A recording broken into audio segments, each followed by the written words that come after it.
Bem-vindas e bem-vindos ao nosso evento Libertando o Sagrado. Welcome to our event.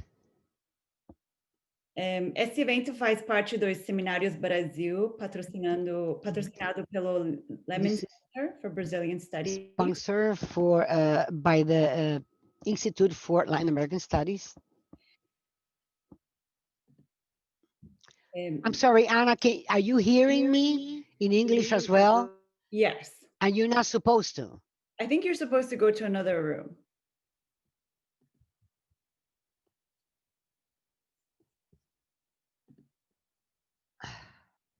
Oh, okay, so we can't do simultaneous. It's okay. We could just try, just talk and pause.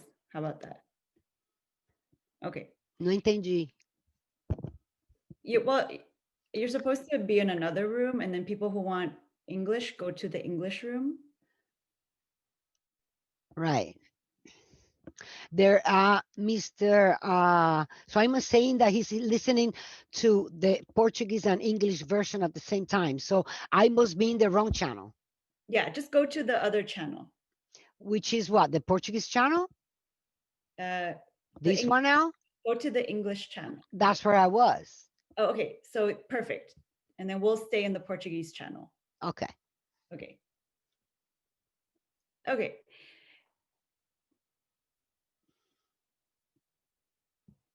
Oh, okay. I have to.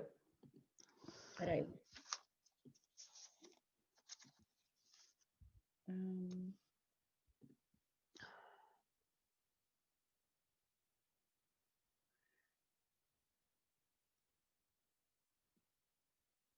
Okay, so let's just try to do in this way since we can't put you in the other room. I'm sorry, Anna, I can hardly hear you. Okay, I think you should just come back. Okay. So the interpreter needs to enter through a specific link. Okay. So, okay, why don't you just come back to the room and we'll just do simultaneous in this way.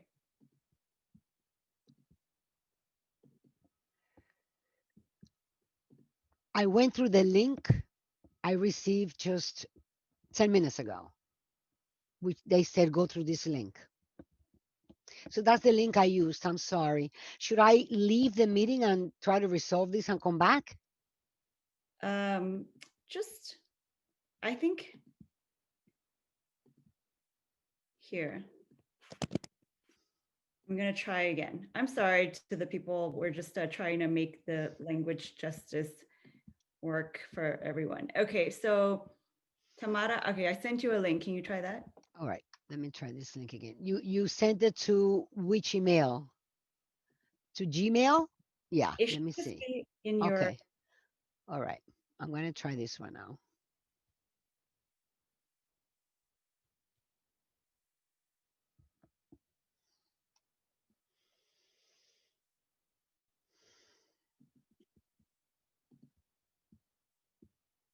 Okay. Is it working? Okay, I think it's working. So if the attendees can just give us a sign if the translation is working. Is there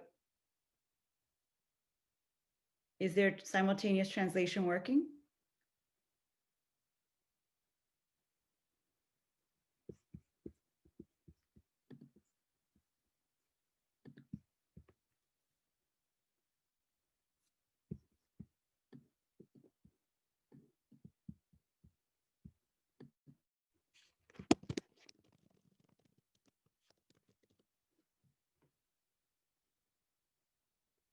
Okay, it looks like it's working now. Okay, great. I got a sign from the attendees.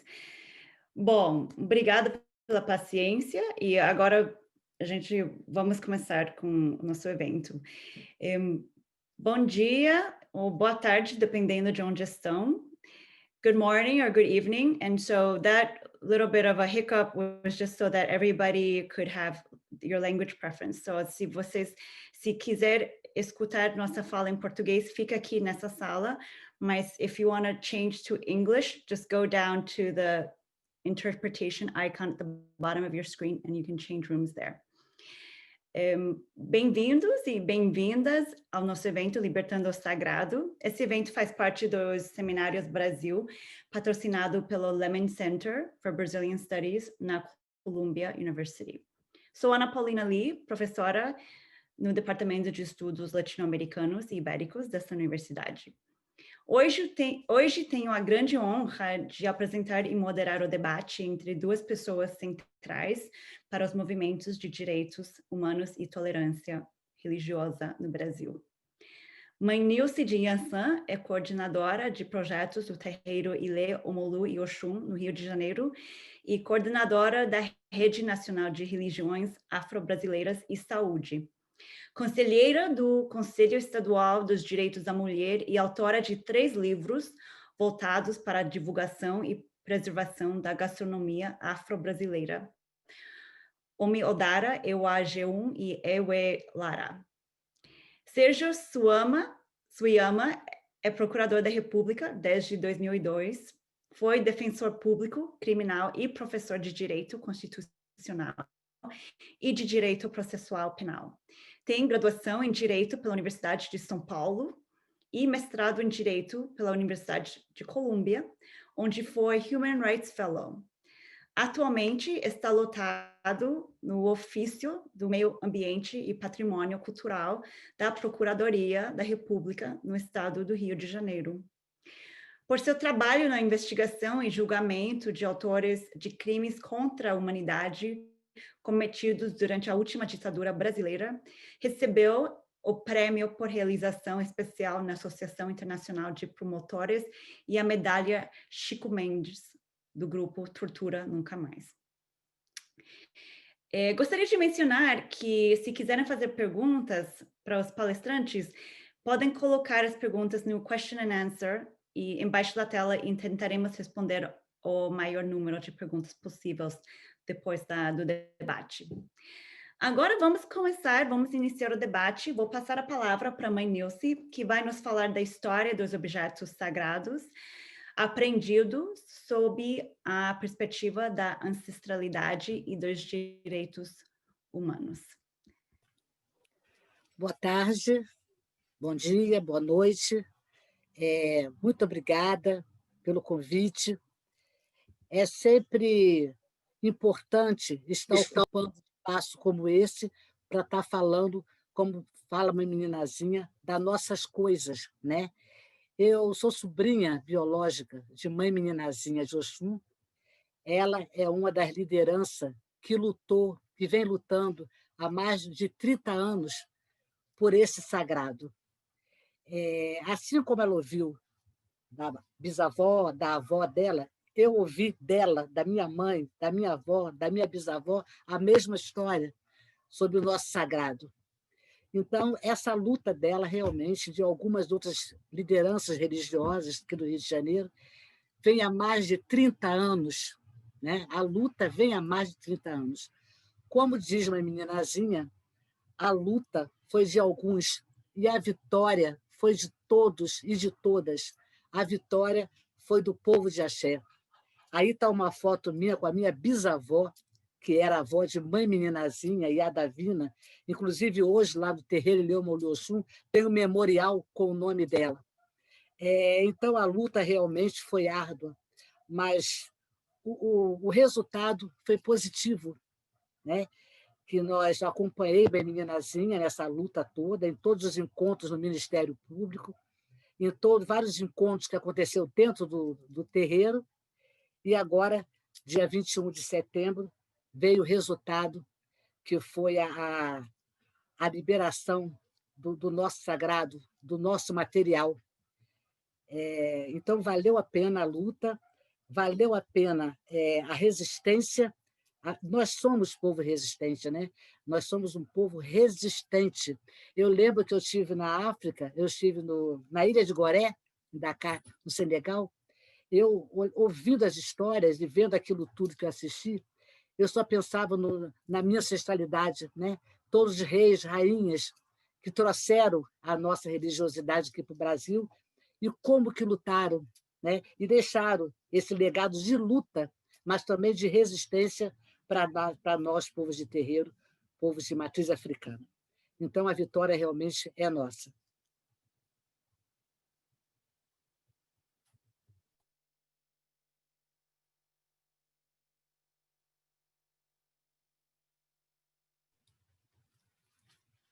Bom, vai entrar o Sérgio, eu posso falar mais um pouquinho?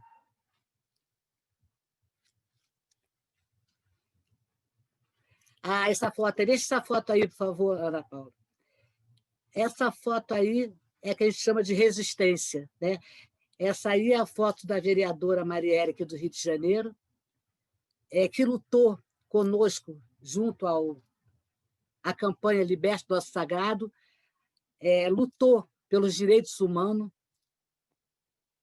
e foi uma grande companheira e parceira. A bem da verdade, a luta tem mais de 30 anos, mas a campanha inicia em 2017. E, certamente, a campanha contribuiu muito para que o nosso material fosse devolvido, né? Para que houvesse essa devolutiva do nosso sagrado. A campanha realmente foi uma ferramenta muito importante em todo esse processo de luta de Mãe Meninazinha e dos povos aqui tradicionais de terreiro. Essa parceria foi muito importante. Aqui está uma caminhada de mulheres de axé. Nós somos mulheres de axé. Essa caminhada acontece num dos estados mais racistas e preconceituosos que nós temos aqui, que é o Rio Grande do Sul. Aí são as mulheres negras de axé fazendo uma campanha contra a violência, contra o genocídio da juventude negra. Existe um imaginário negativo sobre os povos tradicionais de matriz africana. Esse imaginário acontece por falta de conhecimento. Eles não sabem que a nossa luta vem de muitos anos, mais de 100 anos de tradição. Os terreiros têm ação social, os terreiros têm projetos como esse projeto aí, que é o projeto de violência. Aí está um projeto do terreiro, o terreiro tem ateliê, que é uma forma da gente estar divulgando, mostrando o que é feito dentro do terreiro. Imagine, o terreiro faz moda, nós temos nossa moda. O terreiro, agora na pandemia, se juntaram para distribuir cestas básicas. Aqui mesmo no Ilhéu Molhoxum, conseguimos distribuir 2.000 toneladas de cestas básicas, kit de higiene. O terreiro é que faz isso, mas as pessoas não sabem. É por isso que é importante falar sobre as ações que existem dentro do terreiro, como os cursos que tem no terreiro, todos gratuitos, né? Como tu está vendo aqui as peças, estou vendo as peças fabricadas no terreiro. Fazemos turbante para levar para as mulheres que tiveram câncer de mama dentro do hospital do ICA, Hospital do Câncer aqui do Rio de Janeiro. É o terreiro que leva. É claro que a maioria aceita, mas aquela história do racismo religioso ainda paira em algumas cabeças. Então, quem sofre com essa doença, chamada racismo religioso, prefere não receber algum material, mas nós doamos, né? Mas algumas pessoas não sabem receber. O nosso terreiro aqui, Ilhéu Molhoxum, liderado por Mãe Meninazinha, tem um projeto desde 2005 sobre violência doméstica e familiar. Já fomos a 17 cidades falando sobre violência doméstica e familiar. É o terreiro que faz isso. Já levamos a história do racismo religioso também a 18 cidades. O povo não sabe que o racismo religioso é determinante social para nós, para a saúde do povo de terreiro. Não conhece a nossa luta.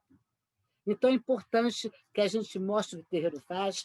Isso aqui é uma feira aqui no Rio de Janeiro, que eu participei ontem de uma live com 24 religiões. Muçulmano, uíca, católico, evangélico, matriz africana, cigano, enfim, 28 religiosos numa live. Fizemos ontem, através do Diálogo e Paz, que é um projeto comandado aqui pelo cardeal arcebispo do Rio de Janeiro. Então, aí é uma feira interreligiosa, onde nós levamos nosso material para apresentar. E eu consigo ficar, por exemplo, no stand em frente ao muçulmano, e nós conversamos, nós nos abraçamos, nós trocamos ideias. Né? Não dá para abraçar muito, porque a minha tradição é muito de abraço, a deles já não pode. Então, a gente se respeita nesse momento, né? Mas a gente conversa bastante. E é isso que a gente pede igualdade, a gente pede equidade e, acima de tudo, a gente exige respeito. Vamos respeitar a tradição e o saber de cada um. É assim que funciona.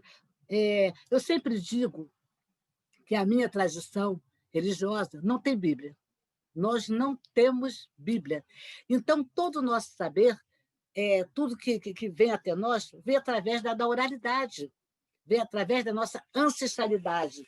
Então, quando tiver alguma dúvida sobre o que acontece dentro do terreiro, pergunta o povo de terreiro, porque está aqui minha bisavó Iadavina, que hoje é nome do memorial, no Ilhéu Moliossum. Aqui está minha mãe, Equedinia, que me pariu. Elas que nos passou, o que nós sabemos hoje. Então, quem sabe das demandas, dos avanços, enfim, do sagrado, das coisas do povo de terreiro, é o terreiro. Não adianta ir à internet pesquisar nossas coisas, que nem sempre vai encontrar o que é verdadeiro. Procure, vá ao terreiro, o terreiro está sempre de portas abertas.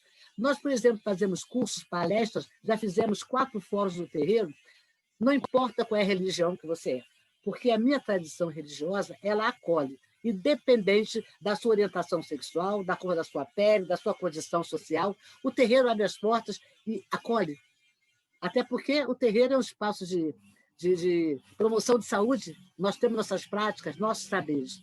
Então, é importante que quem não conhece, como funciona, eu estou falando o terreiro de Candomblé, que é de lá que eu sou, apesar de que eu tenho respeito por todas as matrizes, eu coordeno uma rede nacional que tem várias matrizes, tem Candomblé, tem Umbanda, tem Terecô, Xangô, Xambá, Batuque, Tambor de Mina, é uma diversidade religiosa linda, e a gente se respeita.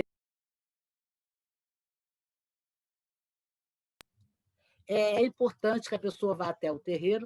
Essa foto aí é muito interessante. Essa foto, essa casa, entre essas pessoas dessa casa, eu estou aqui, é 1968, quando foi fundada, é uma casinha de estuque, coberta com sapê, com palha, aqui nasceu o Ilhéu Moliossum, em 1968. Essa outra foto do afoxé é um bloco afro. Esse afoxé foi criado pela minha mãe biológica em 1963, no bairro de Ramos, aqui no Rio de Janeiro. Isso é a história que nós temos. Eu lembro que esse estandarte, por exemplo, quando ela começou a fazer, eu estava junto com ela, ajudando a furar ali para fazer o cachorrinho, que era o símbolo, né, do nosso afoxé. Então, são histórias que nós temos realmente que respeitar. É isso, quando eu falo em respeito, é isso. Nós não chegamos ontem, nós já estamos aqui há muitos séculos e séculos, nós chegamos primeiro. O povo de matriz africana chegou primeiro, como eu citei no início, a minha ancestralidade, reis, rainhas, que foram tiradas da sua terra, eu vi na Ilha de Goré, onde eles ficavam, naqueles cubículos, para ser transportado para o Brasil e para outros países, para serem escravizados. Então, foram eles que nos deixaram esse legado de resistir. É por isso que nós resistimos. Mas nós não vamos nos calar. Nós vamos continuar persistindo, porque certamente a vitória virá. Nós somos comandados por Orixá. E o que Orixá determina é o que nós fazemos.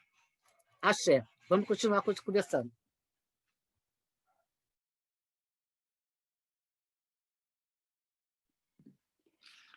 Obrigada, mãe Nilce. Agora eu vou passar, obrigada pela exposição e a história. Agora eu vou passar a palavra para o Sérgio Suyama, que vai falar sobre a intolerância e perseguição atual dos estados das religiões afro-brasileiras no âmbito do município do Rio de Janeiro e do estado do Brasil. Agora eu vou passar a palavra para o Sérgio para falar sobre essa história e depois a gente pode abrir para o debate. Perfeito. Bom, boa tarde a todos.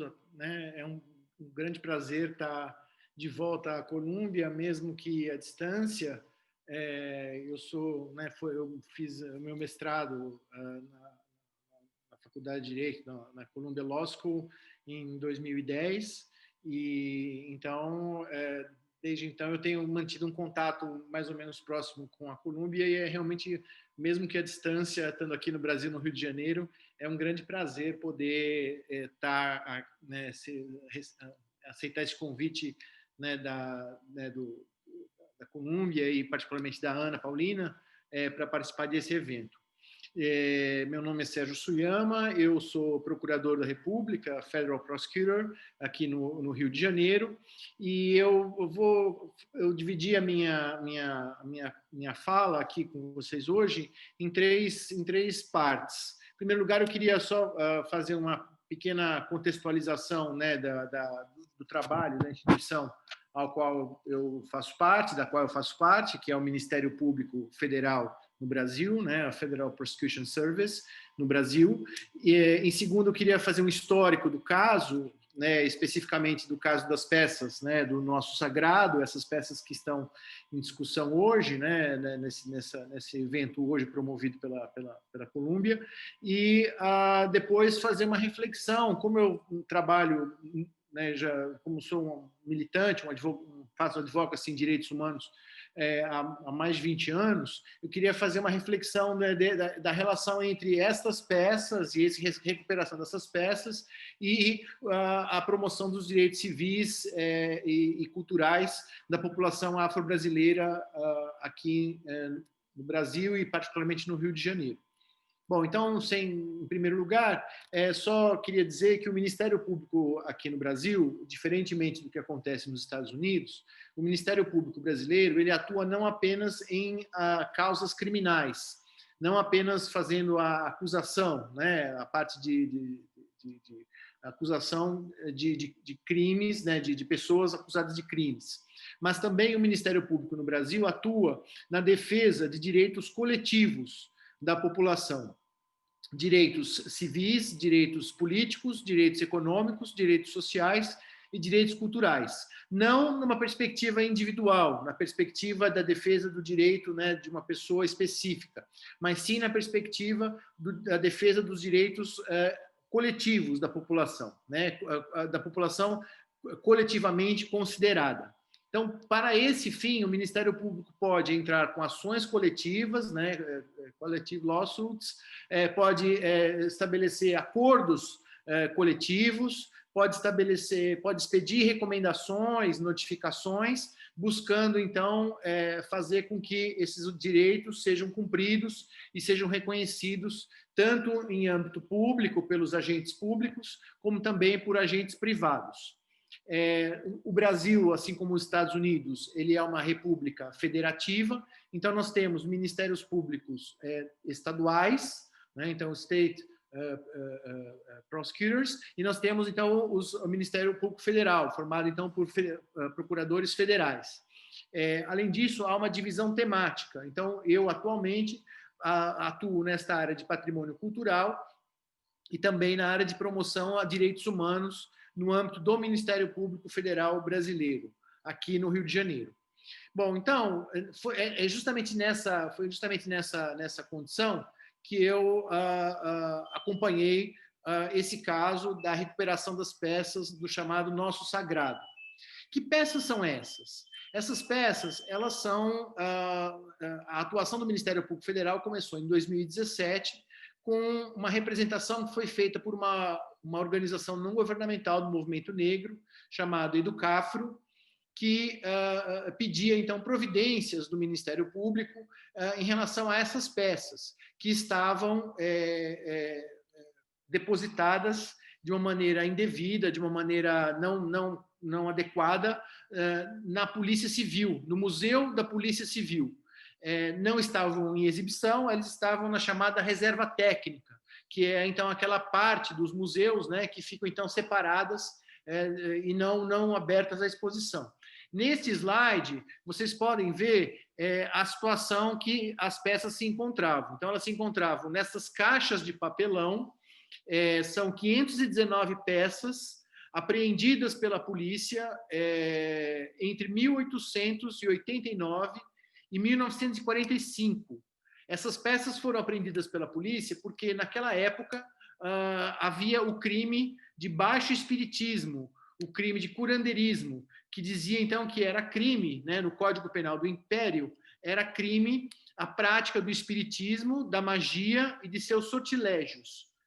Obviamente que esse crime, ele recaía, né, o público, né, desse crime pela polícia eram as populações negras, eram as populações que praticavam as religiões de matriz africana, porque, obviamente, que ainda que o Estado brasileiro fosse um Estado laico, desde 1890, o Estado brasileiro é um Estado laico, né, que separa, então, a religião dos assuntos de Estado. A religião católica é a religião da maioria, era e ainda continua sendo a religião da maioria, e as religiões minoritárias sofriam, então, perseguição, particularmente as religiões de matriz africana, que eram, então, consideradas como baixo espiritismo, curandeirismo, magia negra, curandeirismo, esse tipo de qualificações.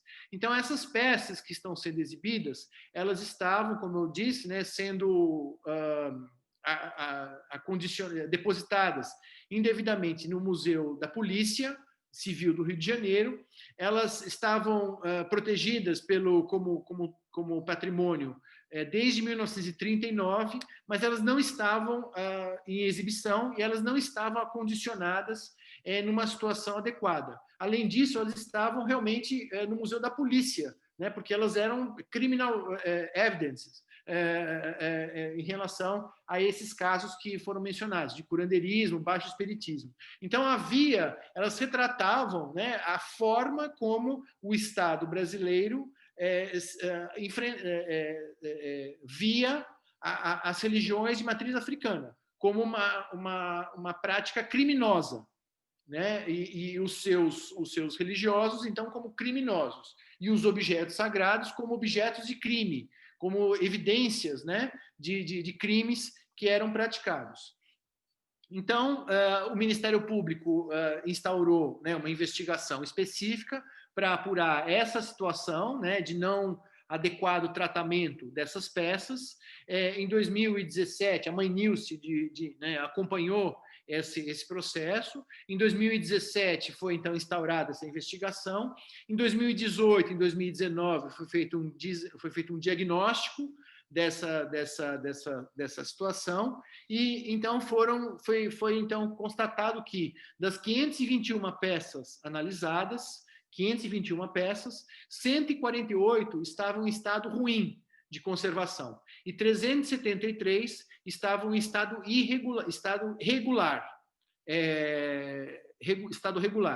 O acondicionamento, como vocês puderam ver, nessas caixas de papelão, era um estado absolutamente precário e completamente fora dos padrões estabelecidos, né, para conservação.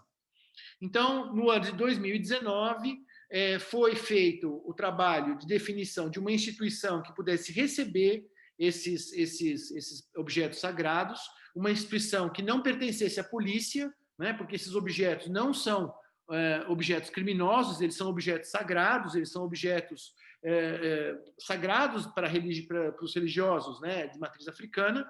Então, uma instituição pública que pudesse receber, e ficou definido que a instituição seria o Museu da República. Para quem conhece aqui o Rio de Janeiro, é a antiga sede da Presidência da República, aqui no Rio de Janeiro, no bairro do Catete. Então, foi definido que esta instituição federal seria o melhor lugar público para acolher essa coleção, em termos de adequadas condições de armazenamento. Depois foi feita uma definição que levou em conta a transferência da propriedade jurídica, porque hoje as peças pertencem ao Estado do Rio de Janeiro, porque a polícia é a polícia do Estado do Rio de Janeiro, e então é necessário fazer a transferência jurídica dessas peças para a União, para o governo federal. E depois, também no ano de 2019, foi feita a definição sobre o transporte dessas peças. Então, foi feito o diagnóstico, a definição jurídica e a definição do transporte. E agora, em 2020, recentemente, no dia 21 de setembro, a mãe Nilce esteve, né, na cerimônia, foi feita, então, a entrega, a transferência dessas peças que vocês estão vendo para o Museu da República, então, onde elas estão atualmente. Quais são os atuais desafios que ainda restam a ser enfrentados em matéria administrativa, em matéria de solução desse problema? Primeiro, a questão da gestão. É importante, e o movimento negro enfatizou muito isso, que a gestão seja compartilhada. Então, esses objetos são sagrados, eles são, né, objetos importantes do ponto de vista religioso, mas definiu-se que eles não vão ficar com nenhuma centro religioso específico. Eles serão objetos que serão guardados pelo Museu Público, pelo Museu Federal, mas a gestão não será apenas do governo, a gestão deve ser compartilhada com as instituições religiosas, com as organizações do movimento negro, com as organizações religiosas afro-brasileiras. Primeiro ponto. Segundo ponto é que é necessário agora fazer um trabalho detalhado de registro fotográfico, identificação e contextualização dessas peças. É necessário, então, fazer um bom registro fotográfico. Aqui são algumas fotos que eu tirei quando eu estive lá, mas não são fotos adequadas, né, em termos de registro fotográfico. Então, está sendo feito um registro mais adequado em termos fotográficos e também identificação das peças, que já estão limpas, como vocês podem ver, né, já estão corretamente condicionadas. E, mais importante do que isso, um trabalho de contextualização das peças. Que peças são essas? E aqui, pode deixar nesse slide, por favor, Ana? Eu queria mostrar um desses trabalhos. Esta cabeça, que vocês podem ver aí, é a cabeça do Caboclo Lalu. É uma cabeça de uma entidade religiosa que foi possível, através de um trabalho feito por uma revista aqui no Rio de Janeiro, foi possível identificar a origem dessa cabeça. Identificou-se, então, que esta cabeça foi apreendida em poder de uma senhora chamada Luzia Cardoso, no bairro Carioca, no bairro do Rio de Janeiro, do Engenho Novo, em 1934. Foi apreendida pela polícia. A polícia foi chamada ali porque havia, então, a denúncia, né, de curandeirismo, a denúncia de magia negra, essa denúncia de perseguição, né, dos templos religiosos afro-brasileiros naquela época. Essa cabeça, então, foi apreendida e foi levada pela polícia. Então, aqui nessa foto da direita, vocês conseguem identificar, então, o auto de apreensão da polícia, né, como uma evidência criminal, como um criminal evidence, né, desse crime, né, crime entre aspas, né, atribuído a essa religiosa afro-brasileira. Então, isso é uma amostra, né, da perseguição que as religiões afro-brasileiras de matriz africana, então, sofriam no Brasil e ainda sofrem, como a gente sabe, como a mãe Nilce é testemunha. Então, esse é o segundo desafio. O terceiro desafio atual é o nome, porque o nome antigo era a coleção Magia Negra, era um nome pejorativo, era um nome negativo, né, atribuído a esses objetos sagrados. Então, o nome provisório que se deu, né, mãe Nilce, é Nosso Sagrado, ou Nosso Sagrado Afro-Brasileiro, né, para mostrar, então, que não é magia negra, né, são objetos afro-brasileiros das religiões sagradas, né? E depois, por fim, a coisa mais importante é a exposição pública, né, a apresentação pública de parte desta coleção, né, de 519 peças apreendidas. Então, esse aqui é mais uma amostra. E pode deixar nessa última tela, Ana. E aqui eu só, então, para terminar a minha parte, eu queria fazer uma reflexão que, a meu ver, este caso específico mostra a necessária articulação dessa luta pela memória coletiva com o reconhecimento e a luta pela afirmação dos direitos civis e direitos culturais das populações afro-brasileiras no Brasil. Este caso comprova, a meu ver, que há um processo histórico de repressão estatal e desqualificação cultural das práticas afro-brasileiras, em contraste com as religiões oficiais ou as religiões majoritárias no Brasil, especialmente o catolicismo. Então, essa coleção mostra que é uma prova viva, é uma prova material deste processo de repressão das religiões afro-brasileiras. Esse processo consistiu na invasão de casas religiosas, na apreensão de objetos sagrados e na apreensão de santos e representações, né, de santos de matriz africana. Em segundo lugar, esse caso também ilustra que a memória das religiões afro-brasileiras foi apagada, foi reprimida, foi deteriorada, né, como vocês puderam ver por essas fotos, e ela foi ocultada, né, em caixas de papelão, né, por mais de 1945, quando essa coleção se encerrou, a 2020. Então foram quase 75 anos, né, de apagamento da memória dos grupos afro-brasileiros, das religiões de matriz africana. E isso também mostra, a meu ver, uma situação de racismo estrutural presente na sociedade brasileira. Em terceiro lugar, esse caso ilustra, a meu ver, a luta dos movimentos sociais pela recuperação e pela ressignificação desses artefatos. Esse processo, essa investigação do Ministério Público começou a partir da luta dos movimentos sociais de matriz africana. Então, é importante que haja o reconhecimento público, né, de que essa conquista é uma conquista dos movimentos sociais de matriz afro-brasileira. Depois, a articulação, como eu disse, entre a memória coletiva e os direitos culturais dos grupos subordinados. Há uma mudança, eu acho, aquelas pessoas que estudam, né, mais especificamente essas políticas, chamadas políticas de memória, né,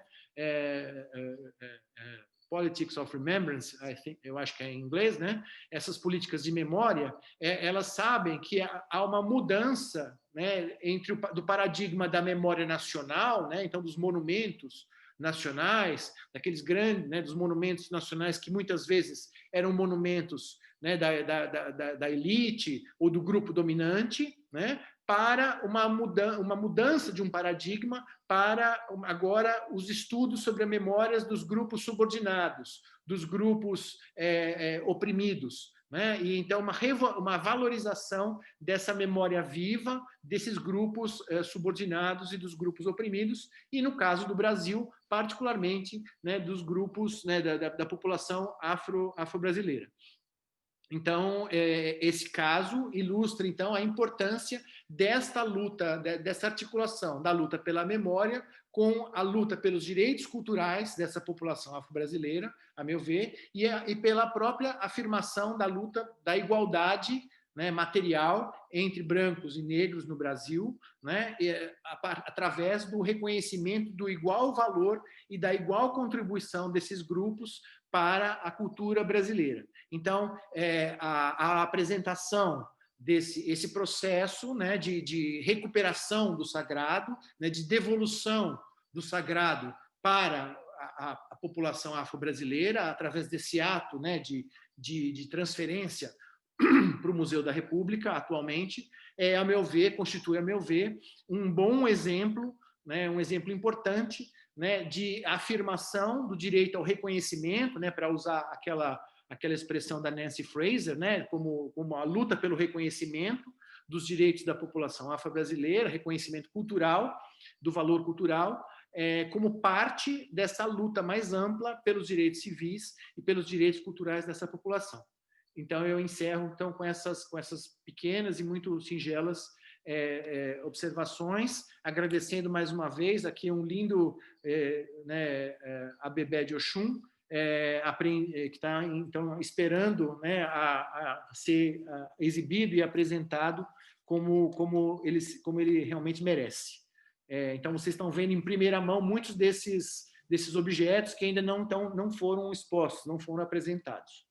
Tá bom? Então, muito obrigado mais uma vez, Ana Paulina, muito obrigado à Colômbia, né, pelo convite. É sempre um prazer, então, poder falar aqui. Obrigado. Agradeço muito a contribuição dos dois convidados e sobre essa questão da reparação histórica e de memória, né? Reparação histórica. Isso que eu ia falar, a palavra é essa, reparação. Reparação. Queria só fazer uma colocação, Anete, desculpa. Quando o Sérgio nos traz a informação que desde 1890 o Estado é laico, A gente não vê essa laicidade aqui, não via lá atrás e não vê agora. Agora você vê invadir uma casa por conta da cura. Quantas tradições religiosas nós temos aqui que trabalham com cura? Nunca houve isso.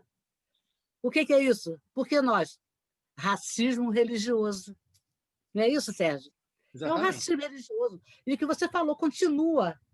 E agora está mais aberto ainda, porque tu continua entrando nas casas, continua quebrando as coisas, continua tirando as nossas coisas. Então, O que eu quis dizer, eu acho importante, obrigado, Nilce, é esse vínculo entre o passado e o presente, né? É como a gente, como através dessa recuperação, né, histórica desses objetos, é possível também fazer uma reflexão sobre o presente e o que mudou e o que não mudou, né, em termos de exatamente. percepção Reflexão, religiosa, vamos refletir, é das verdade. religiões afro-brasileiras.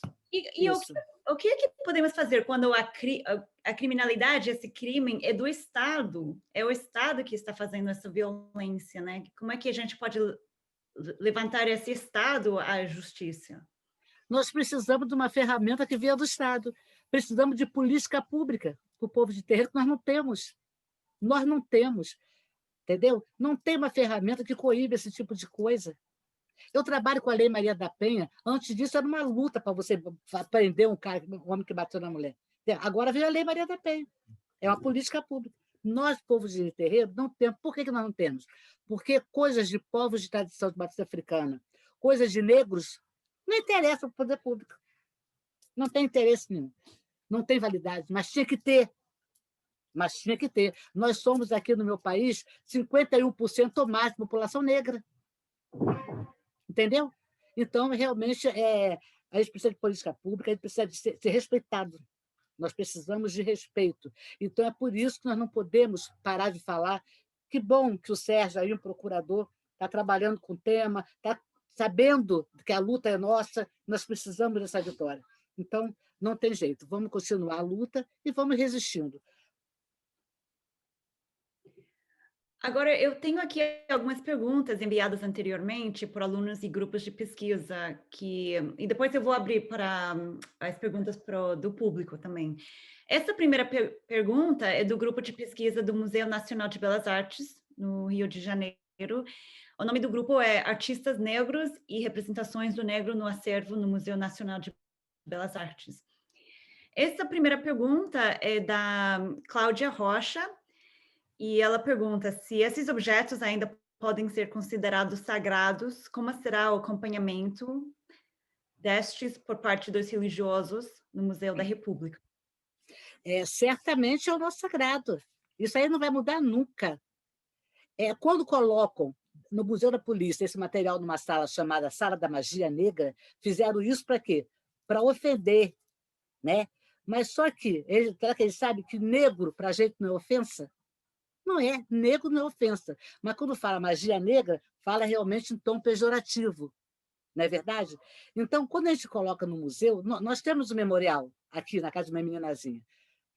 Por que não dividiu para cada casa? Por que não? Porque o material não é meu, não é dela, é nosso. E o nosso somos muitos.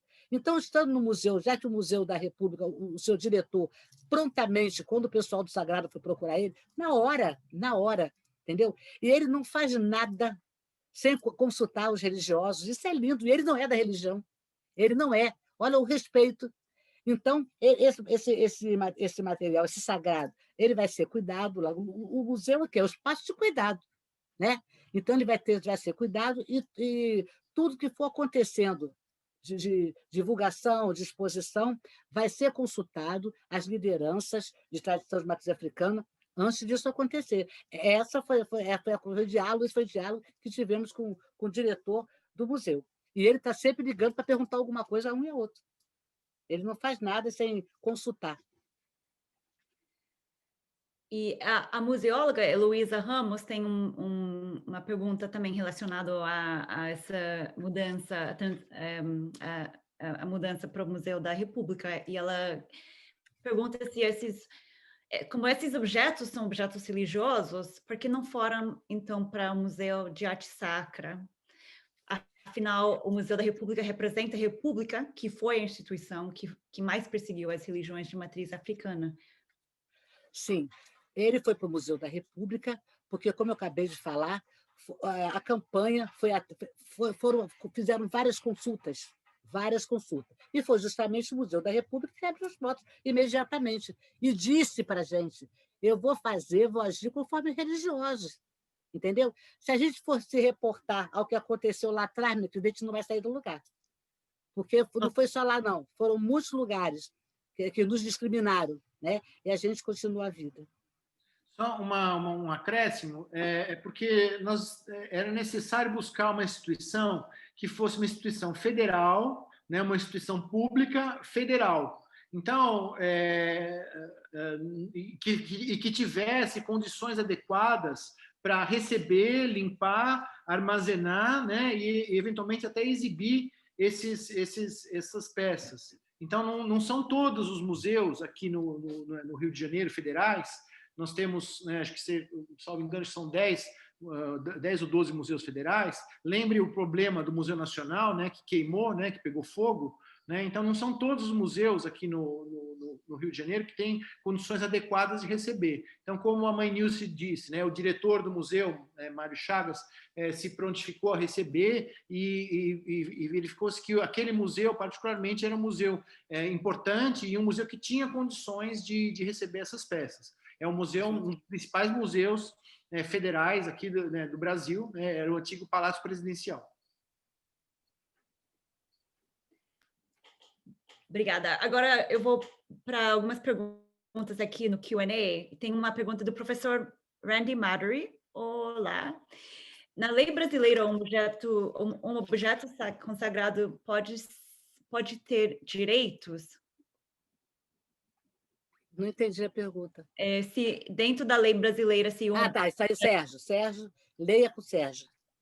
Não, os direitos em questão não são os direitos do objeto.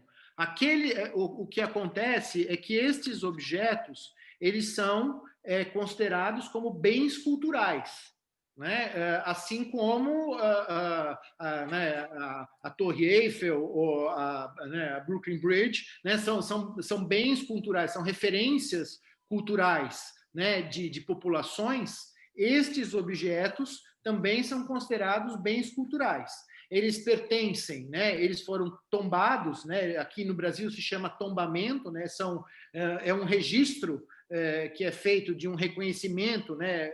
Público, estatal, do valor cultural daquele bem. Então, eles foram tombados, né? Registrados em nível federal, e eles têm, em consequência disso, eles têm a proteção federal contra qualquer tentativa de deterioração, destruição, etc. Então, eles não podem ser destruídos e eles têm que ser preservados e protegidos. O titular do direito, nesse caso, o dono do direito, né, aquele que tem o direito nesse caso, não é o objeto, é sim todo o povo brasileiro, porque isso não diz respeito apenas, né, às religiões de matriz africana, são bens culturais que dizem respeito à própria história do Brasil, né, no sentido de que eles representam também a contribuição, né, das religiões de matriz africana para a história brasileira. Então, eles são bens que pertencem à história do Brasil, em primeiro lugar, e eles são bens que pertencem, então, a todo o povo brasileiro, e, particularmente, são bens que pertencem às pessoas, à população de afro-brasileiros, como uma referência cultural, né, como um direito cultural desta população afro-brasileira. Então, juridicamente falando, né, legally speaking, né, esses bens, eles não são sujeitos de direito, mas eles são objetos de um direito cultural que pertence a toda a população brasileira e, particularmente, aos grupos da população afro-brasileira. Obrigada. Aqui eu tenho outra pergunta do historiador Carlos Henrique Silva, que pergunta se esses objetos serão expostos enquanto objetos históricos, símbolos da intolerância religiosa ou racismo religioso, ou enquanto objetos de arte, ou enquanto objetos sagrados. Não, objetos de arte, não. Não são objetos de arte, são o nosso sagrado. eles vão ser expostos, nós estamos aí de conversa com o diretor Mário Chagas, vão ser expostos enquanto nosso objeto sagrado objeto, símbolos de resistência. Esses objetos são símbolos da resistência do povo de matriz africana, entendeu? Nós temos uma cultura de arte? Claro que temos. Não é esse caso. Não é esse caso. Isso aí são nossos objetos sagrados, como diz uma meninazinha, que estavam aprisionados, e estavam no Museu da Polícia, que estavam largados, não estavam tratados, estavam em caixas, largados, então estavam presos. Como ela cita, eles não fizeram nada, eles foram presos, entendeu? O racismo religioso os prendeu. Mas não vai ser exposto como arte, não, vai ser exposto realmente como nosso sagrado. É fundamental, só um pequeno acréscimo, eu concordo totalmente com a Nilce, um pequeno acréscimo a respeito da importância da interpretação, né, que tem que ser construída em relação a esses objetos, justamente nesse sentido que a mãe Nilce coloca, né, desses objetos serem colocados no seu contexto, né, que eles são resultado da repressão policial contra as religiões de matriz africana, né? E eles têm um significado histórico, um significado político e, mais importante do que tudo, um significado religioso. É verdade.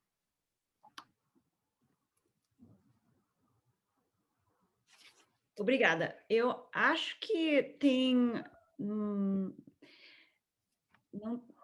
acho que a gente está chegando no final do tempo, e nosso tempo está quase terminando. Eu vou deixar vocês, se vocês querem adicionar alguma outra coisa antes da gente começar a fechar e concluir. Tá, então, eu quero dizer o seguinte, sobre a importância desse material ser exposto. Como já dizia o grande Mandela, ninguém nasce racista. Eu já digo que ninguém nasce intolerante. Então, é importante que, como eu faço aqui no terreiro da minha meninazinha, Elioma Olhoçum, nós abrimos as portas para a escola. É importante que os alunos do ensino fundamental, assim como os estudantes da faculdade, da academia, estão sempre entrando no terreiro para buscar informação, é importante que os alunos entrem no terreiro e vão ao museu para conhecer o que é aquilo, por que é. Os religiosos, vamos abrir uma visita, exemplo, na quarta-feira, vamos chamar os religiosos para ir lá conversar, porque provavelmente não vai ser um pesquisador que vai dizer. Nós que temos que dizer o que é aquilo, as nossas coisas, por que do quê. Então, é muito importante essa exposição, sim, do nosso sagrado. E outra coisa, como eu falei, o material realmente é compromisso do Mário Chagas, vai ter cuidado, vai ter o mesmo acolhimento, o mesmo cuidado, o mesmo respeito que o terreiro tem. O terreiro acolhe e respeita as nossas coisas e a do outro. E, certamente, o Museu da República, que está com as nossas peças, com o nosso sagrado, vai dar esse mesmo acolhimento e respeito que os terreiros das nossas peças, para o nosso sagrado. É isso. Obrigada. Eu, Sérgio, gostaria de adicionar alguma outra coisa?